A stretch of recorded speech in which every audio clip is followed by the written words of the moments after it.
नमस्कार साथियों, स्वागत है आपका हमारे यूट्यूब चैनल पर। बात करेंगे भारत अमेरिका ट्रेड डील की। ठीक है, क्योंकि इस ट्रेड डील के चक्कर में भारत अपनी बहुत ज़्यादा किरकिरी करवा रहा है।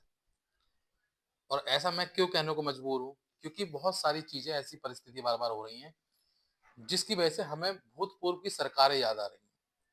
हमें हमारे जो पूर्व प्रधानमंत्री हैं, स्वर्गीय श्री अटल बिहारी वाजपेयी का वो ज़माना याद आ रहा है, जिस समय भारत पर बेनतहा तरीके से सैंक्शन लगा दिए थे, पाबंदी लगा दी थी और धमकी दी गई थी कि आप परमाणु परीक्षण ना करें। उसके बाद भी प्रधानमंत्री ने परमाणु परीक्षण किया और पूरी दुनिया को दिखा दिया कि हम किसी के दबाव में चलने वाले और रहने वाले वो देश नहीं है।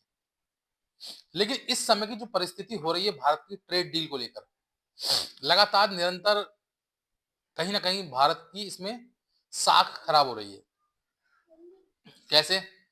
सबसे पहले उन्होंने 25% टैरिफ लगाया पूरी दुनिया पे, कोई दिक्कत नहीं, सब पे लगाया, हमें भी लगाया, कोई दिक्कत नहीं। उसके बाद उन्होंने 25% एडिशनल टैरिफ लगाया कि आप रशिया से ऑयल ले रहे हैं। उस टैरिफ को लगाने के बाद आपने क्या करा? आपने रशिया से ऑयल लेना धीरे धीरे कम कर दिया और अब बिल्कुल बंद करने जा रहे हैं। उसके बाद आपको बहुत सारे सैंक्शन लगा दिए कि ये चीजें नहीं करनी है, वो चीजें नहीं करनी है। और एक चीज और, अभी हाल ही में ईरान पे सैंक्शन लगा दिया कि जो भी देश ईरान से व्यापार कर रहे हैं, जो भी देश ईरान से व्यापार कर रहे हैं, ईरान से तेल ले रहे हैं या ईरान से जो भी कुछ कर रहे हैं, उन पे हम 25% एडिशनल टैरिफ लगाते हैं। मतलब एक तरीके से मनमाना अड़ियल रवैया, जो डोनाल्ड ट्रंप की तरह से अपनाया जा रहा है। और बार बार हम इसके लिए झुकने के लिए तैयार हो रहे हैं। ऐसा क्यों कर रहे हैं? अभी हाल ही में मैंने एक वीडियो भी बनाई थी चबाहर पोस्ट पोर्ट के लिए। चबाहर पोर्ट के लिए हमने कितना संघर्ष किया। ठीक है, 400 करोड़ रुपए से ज्यादा हमने उसमें इन्वेस्ट किया। 10 साल का हमारा कॉन्ट्रैक्ट था, जिससे हमारा व्यापार भविष्य में बढ़ता। ईरान से व्यापार होता, उससे अफगानिस्तान से व्यापार होता, रशिया से व्यापार होता और इन फ्यूचर यूरोप तक से व्यापार की पूरी रणनीति थी, पूरी मैप था उसका कि हम करेंगे वो। इस 25% के डर से हमने ईरान से अपनी दोस्ती तोड़ दी। मुझे बताइए, क्या ईरान पर अमेरिका ने हमला कर दिया? कितने दिन हो गए, सेना तैयार हो गई थी, युद्ध पोत लेके निकल चुके थे और डोनाल्ड ट्रंप ने बयान दे दिया था कि अब हम बिल्कुल हेल्प ऑन द वे है। मतलब इस तरीके के बयान आ चुके थे कि लग रहा है कि कल रात ईरान खत्म हो जाएगा, कल रात तक ईरान पे कब्जा हो जाएगा। लेकिन उसके बाद भी ईरान पे हमला नहीं हुआ। क्यों नहीं हुआ?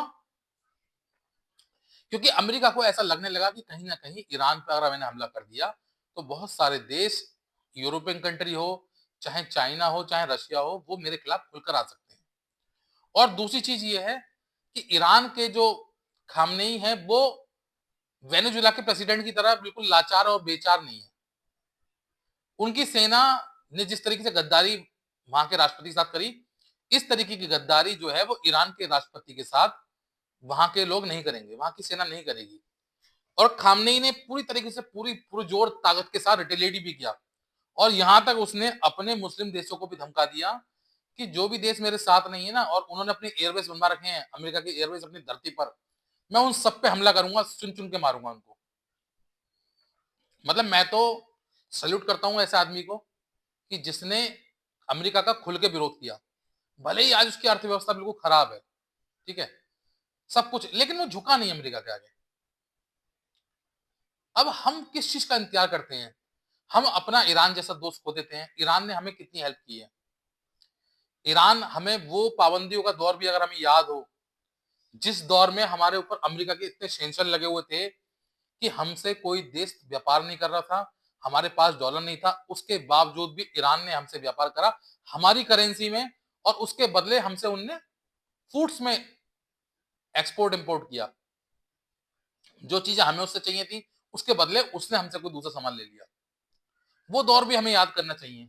हमें रशिया का वो दौर याद करना चाहिए जिस समय पाकिस्तान से हमारा युद्ध चल रहा था और अमेरिका ने अपना बेड़ा पाकिस्तान की तरफ से भेज दिया था।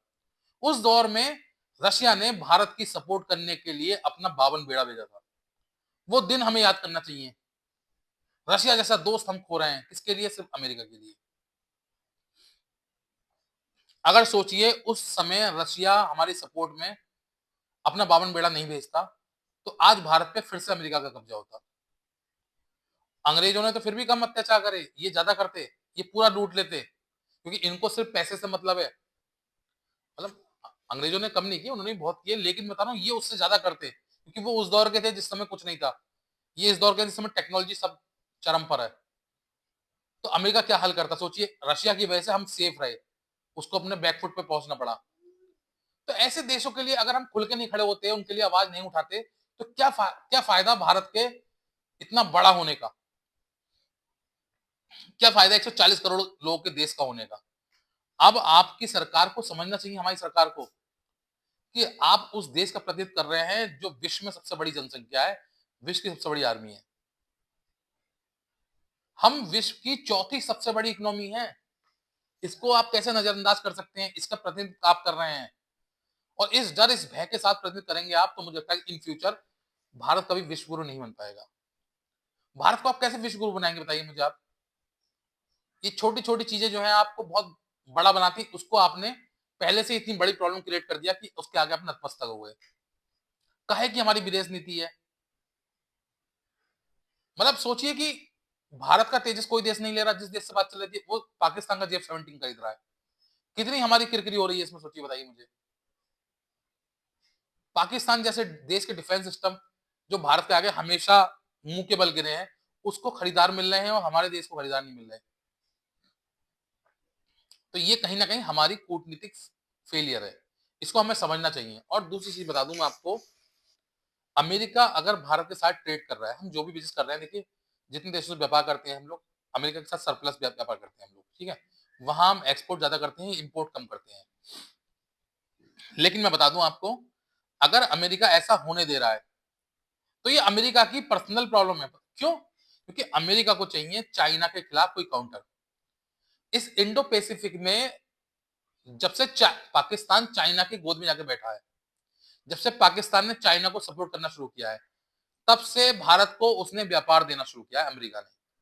ये 1991 के बाद का दौर है जब भारत का व्यापार बढ़ना शुरू हुआ अमेरिका के साथ। पहले हम 20 मिलियन यूएस डॉलर का व्यापार करते थे, आज हम 126 मिलियन यूएस डॉलर का व्यापार करते हैं, बिलियन का। 126 बिलियन यूएस डॉलर पहुंचने के लिए हमें किसका सपोर्ट चाहिए था? अमेरिका का। क्यों? क्योंकि अमेरिका ने ये सब होने दिया। और ऐसा नहीं है कि हम ही उससे टैक्स ले रहे हैं, वो भी हमसे बहुत सारी चीजों में टैक्स ले रहा है, लेकिन किसी पर्टिकुलर एक दो चीजों को पकड़कर हम पर टैरिफ लगा देना ये गलत है। किसी भी तरीके से ये व्यापारिक रिश्ते नहीं है, ये जबरन दबाव के रिश्ते हैं जो भारत झेल रहा है। देखिए मुझे तो बहुत बढ़िया लगा जिस तरीके से यूरोपियन कंट्रियों ने अमेरिका के खिलाफ रिटेलिएट किया, विरोध किया, ग्रीनलैंड के लिए अपनी सेना भेज दी। फ्रांस जैसा देश खुलकर आया, उनके सामने विरोध कर रहा है। इमानुएल मैक्रो ने साफ कह दिया कि ग्रीनलैंड पर कब्जा नहीं होने देंगे, किसी तरीके से अपनी सेना भेज दी और कहा जरूरत पड़ी तो हम राफेल भी भेजेंगे, युद्धपोत भी भेजेंगे।